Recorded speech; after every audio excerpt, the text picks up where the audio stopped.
Hi friends, welcome to One C Recipes and Vlogs. இதுவரைக்கும் நீங்கள் நம்ம சேனலை சப்ஸ்கிரைப் பண்ணலை அப்படின்னா சப்ஸ்கிரைப் பண்ணிடுங்க. கூடவே பெல் ஐக்கானையும் கிளிக் பண்ணிடுங்க. இன்றைக்கி நம்மளோட சேனலில் ஒரு சூப்பரான ஸ்வீட் ரெசிபி பார்க்கலாம். இன்றைக்கி நம்ம சேமியா கேசரி எப்படி செய்கிறதுன்னு இந்த வீடியோ பார்த்து தெரிஞ்சுக்க போகிறோம். ரொம்பவே சிம்பிளான ஸ்வீட் ரெசிபி தான். ஆனால் ஒரு சில சின்ன சின்ன விஷயங்களை கரெக்டாக நம்ம ஃபாலோ பண்ணிட்டோம் அப்படின்னா பர்ஃபெக்டான டேஸ்டியான கேசரி ரெடி. இப்போ இந்த சேமியா கேசரி எக்ஸ்ட்ரா டேஸ்ட்டில் கிடைக்கிறதுக்காக ஒரு சின்ன இன்க்ரீடியண்ட் ஆட் பண்ண போகிறோம். அது என்னன்னு சொல்லிவிட்டு இந்த வீடியோ ஃபுல்லாக பாருங்கள், அப்போ தான் தெரியும். அடுத்து இந்த சேமியா குலையாமல் இருக்கணும், நல்லா வெந்திருக்கணும், அதே சமயம் உதிரி உதிரியாக கிடைக்கணும். அது எப்படின்னு சொல்லிட்டு இந்த வீடியோ பார்த்து தெரிஞ்சுக்கலாம். ஃபஸ்ட்டு நம்ம என்ன பண்ணணும் அப்படின்னா முந்திரி திராட்சையை நெய்யில் வறுத்து எடுத்துக்கணும்.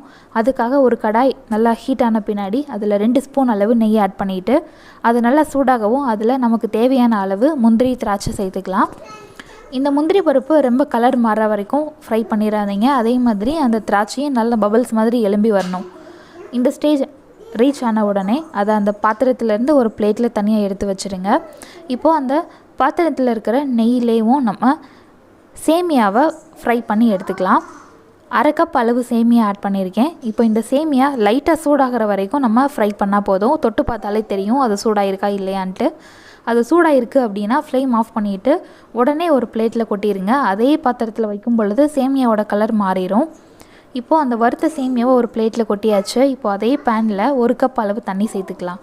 1/2 கப் அளவு சேமியா எடுத்துருக்கிறனால 1 கப் அளவு தண்ணி சேர்த்துக்கோங்க. இது கூடவே 3 ஏலக்காயை பவுடர் பண்ணி ஆட் பண்ணியிருக்கேன். இது வாசனைக்காக ஆட் பண்ணுறோம். அடுத்து இந்த கேசரி உங்களுக்கு என்ன கலரில் வேணும்னு நினைக்கிறீங்களோ அந்த ஃபுட் கலர் ஆட் பண்ணிக்கோங்க. நான் இன்றைக்கி ஆரஞ்சு ஃபுட் கலர் ஆட் பண்ணியிருக்கேன். ஒரு பிஞ்ச் அளவு ஆட் பண்ணால் போதும்.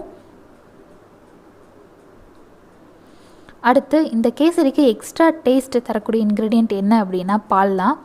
பால் சேர்த்து இந்த கேசரி கண்டிப்பாக ட்ரை பண்ணி பாருங்கள். டேஸ்ட் ரொம்பவே சூப்பராக இருந்தது. இதே மாதிரி ரவா கேசரிக்கும் ட்ரை பண்ணி பாருங்கள், ரொம்பவே சூப்பராக இருந்தது. 1/4 கப் அளவு காய்ச்சி ஆற வச்ச பசும் பால் ஆட் பண்ணியிருக்கேன். இப்போது அந்த பால் தண்ணி எல்லாம் சேர்ந்து நல்லா கொதிக்கணும். அந்த ஸ்டேஜ் வரும்பொழுது நம்ம வறுத்த சேமியாவை ஆட் பண்ணணும். இப்போ அது எல்லாம் சேர்ந்து கொதிச்சிட்ருக்கு, அதனால் நம்ம வறுத்த சேமியாவை இந்த டைமில் ஆட் பண்ணுறோம். இப்போ இந்த சேமியா சேர்த்த பின்னாடி நல்லா மிக்ஸ் பண்ணி விடுங்க.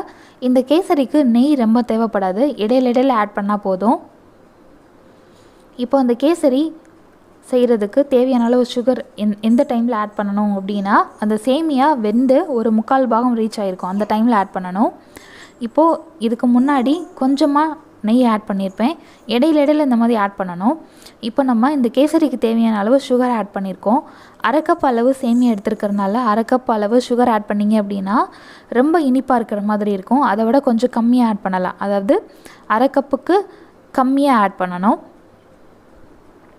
இப்போ சுகர் சேர்த்து நல்லா மிக்ஸ் பண்ணிட்டோம். சுகர் கரைஞ்சி அந்த பாகு கன்சிஸ்டன்சி கிடைக்கும். அதுவும் நல்லா ட்ரை ஆகிற வரைக்கும் நம்ம வெயிட் பண்ணணும். இடையில அந்த மாதிரி ஸ்பூன் வச்சு மிக்ஸ் பண்ணி விடுங்க.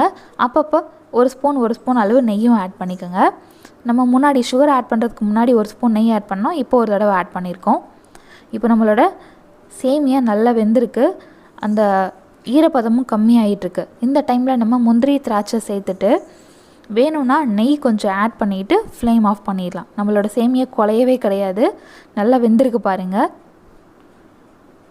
இப்போ நம்ம ஃப்ளேம் ஆஃப் பண்ண போகிறோம். இந்த டைமில் 1 ஸ்பூன் அளவு நெய் சேர்த்துட்டு ஃப்ளேம் ஆஃப் பண்ணிடலாம். நம்மளோட சுவையான சேமியா கேசரி சூப்பராக ரெடி ஆயிடுச்சு. இது லைட்டாக ஆறின பின்னாடி சாப்பிட்டீங்க அப்படின்னா அந்த மாதிரி உதிரியாக உங்களுக்கு கிடைக்கும். ரொம்பவே சூப்பராக இருக்கும். இதே மாதிரி நீங்களும் ட்ரை பண்ணி பாருங்கள், பர்ஃபெக்டாக உங்களுக்கு கிடைக்கும். இந்த வீடியோ உங்களுக்கு கண்டிப்பாக பிடிச்சிருக்கும்னு நினைக்கிறேன். இந்த வீடியோ உங்களுக்கு பிடிச்சிருந்தது அப்படின்னா இந்த வீடியோக்கு ஒரு லைக் கொடுங்க, எல்லாத்துக்கும் ஷேர் பண்ணுங்கள், மறக்காமல் நம்ம சேனலை சப்ஸ்கிரைப் பண்ணுங்கள். தொடர்ந்து உங்களோட சப்போர்ட் எங்கள் சேனலுக்கு கொடுங்க. இதே மாதிரி நெக்ஸ்ட்டு ஒரு சூப்பரான வீடியோவில் நம்ம மீட் பண்ணலாம். தேங்க்யூ ஸோ மச் ஃபார் வாட்சிங்.